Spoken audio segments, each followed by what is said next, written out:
नमस्कार किसान भाइयों, डीपीएस फार्मिंग यूट्यूब चैनल में आपका स्वागत है। किसान साथियों, सिलिकॉन फर्टिलाइजर के बारे में आप सब जानते होंगे। मैंने पहले भी वीडियो बनाए हैं।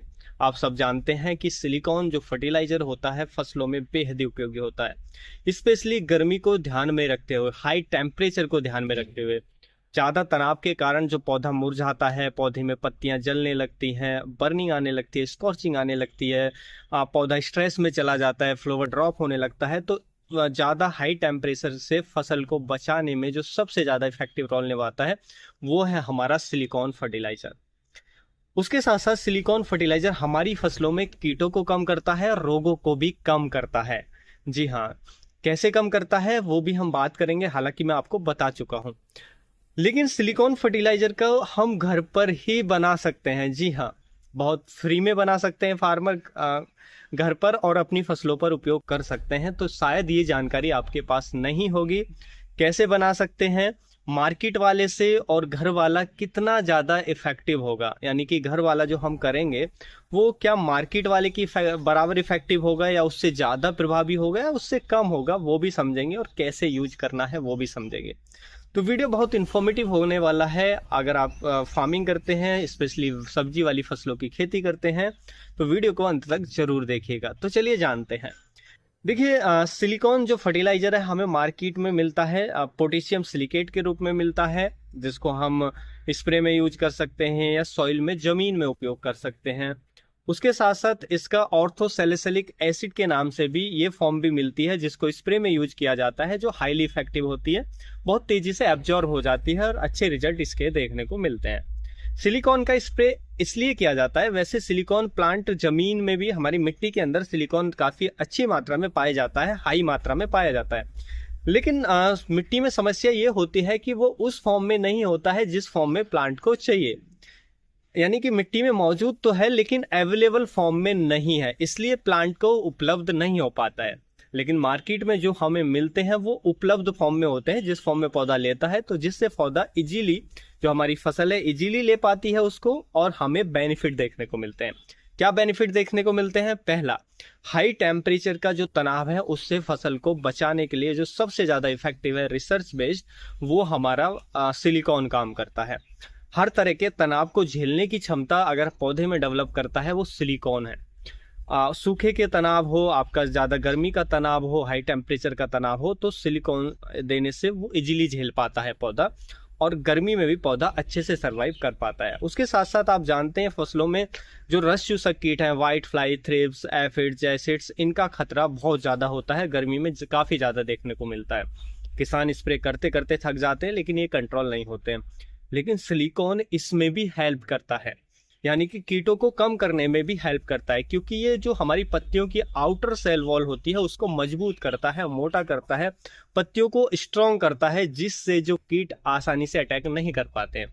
क्योंकि ये जो इंसेक्ट होते हैं ज़्यादातर रस चूसने वाले, ये जो हमारी सॉफ्ट लीफ होती हैं, यानी कि कोमल पत्तियां होती हैं, वो ज़्यादा पसंद आती हैं इनको। आपने देखा होगा ज़्यादातर जो रस चूसक कीट है पौधे की नई पत्तियों पर अटैक करते हैं, पुरानी पत्तियों पर उनका अटैक उतना नहीं होता है, लेकिन जो नई लीफ निकलती है, कोमल लीफ पत्ती निकलती है, मुलायम पत्ती निकलती है, सॉफ्ट, उस पर आपने अटैक सबसे पहले देखने को मिलता है, उसमें सिम्टम सबसे पहले दिखाई देता है। लेकिन ये पत्तियों को स्ट्रॉन्ग करता है, मजबूत करता है, जिससे कीट का अटैक हमारे पौधे पर कम हो जाता है।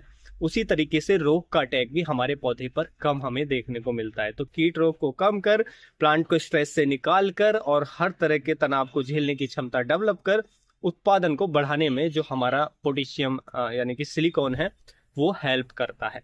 अब देखिए, सिलिकॉन मार्केट में आपको मिलता ही है जैसा मैंने बताया, लेकिन हम इसको घर पर भी बना सकते हैं। कैसे बना सकते हैं? तो देखिए, जो हमारा चावल का छिलका होता है, यानी कि धान का छिलका, जब हम चावल निकलवाने जाते हैं तो उसका छिलका होता है, उस छिलके के अंदर काफी अच्छी मात्रा में, लगभग 30 से 40% जो सिलिकेट होता है। तो ये सिलिकेट हम उपयोग कर सकते हैं फसलों के अंदर, फसलों की सिलिकॉन की पूर्ति के लिए। कैसे उपयोग करना है? देखिए, जो हमारा राइस का छिलका होता है, इसका हमें राख बना लेनी है। राख बना करके, मान लीजिए 1 किलोग्राम आपको छिलका ये लेना है, और उसको जला करके उसकी राख बना लेनी है। इस राख को आपको क्या करना है, एक देखिए, राख बनाते समय ध्यान रखें कि कोई प्लास्टिक का टुकड़ा वगैरह इसमें ना जले। तो केवल उसी का हमें राख होनी चाहिए, प्योर राख होनी चाहिए। इसको 1 किलो को आप 1 किलोग्राम छिलके को जलाकर, ज़्यादा छिलके को जलाकर, यानी कि 1 केजी हमें राख लेनी है। 1 केजी राख को हमें 20 लीटर पानी में भिगो कर रख देना है। एक रात पहले, यानी कि 24 से 48 घंटे तक आप भिगो तक कर रख देंगे। बीच बीच में उसको चलाते रहेंगे एक प्लास्टिक के ड्रम में। तो 20 लीटर पानी में 1 किलो राख को आपने भिगो कर रख दिया।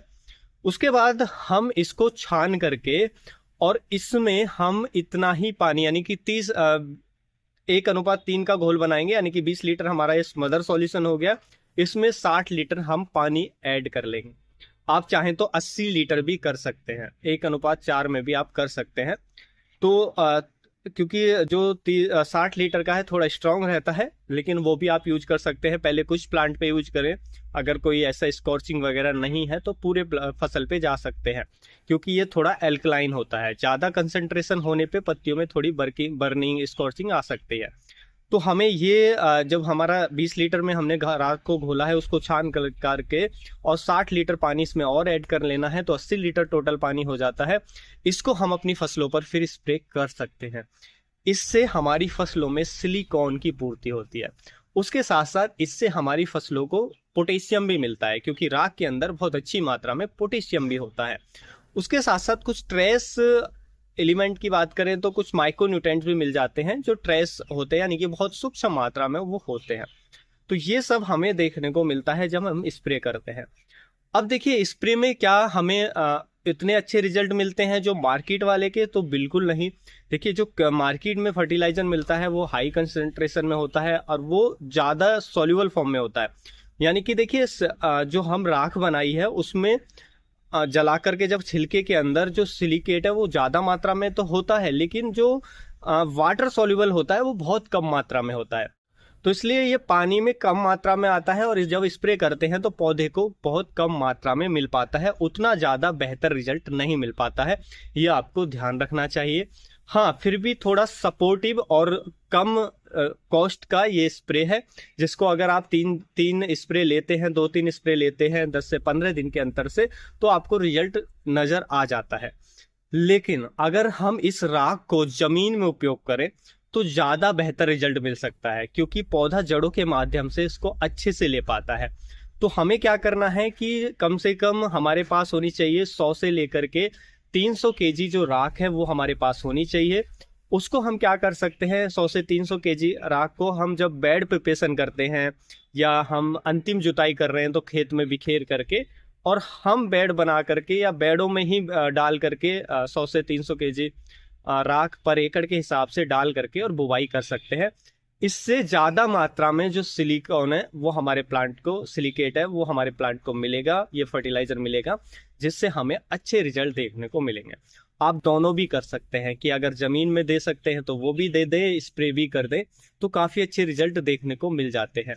लेकिन जो मार्केट में मिलता है वो आप सब जानते हैं, वो हाईली ज़्यादा इफेक्टिव होता है, लेकिन वो उसमें हमें खर्चा भी करना पड़ता है। ये जो मिलता है थोड़ा कम इफेक्टिव होता है, लेकिन 2-3 स्प्रे जब करते हैं तो काफ़ी अच्छे इसके भी रिजल्ट हमें देखने को मिल जाते हैं, लेकिन उतने ज़्यादा इफेक्टिव रिजल्ट नहीं देखने को मिलते हैं।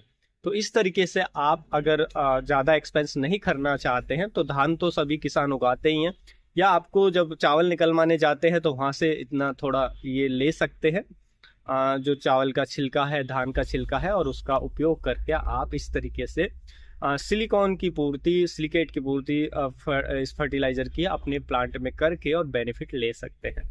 उम्मीद है किसान भाइयों जो आज की जानकारी है आपको अच्छी लगी होगी। जानकारी अच्छी लगी तो वीडियो को लाइक, शेयर एंड सब्सक्राइब करना बिल्कुल ना भूलें। फिर मिलेंगे हम आपको एक और नई वीडियो में नई जानकारी के साथ। तब तक के लिए आप अपना ख्याल रखें। धन्यवाद।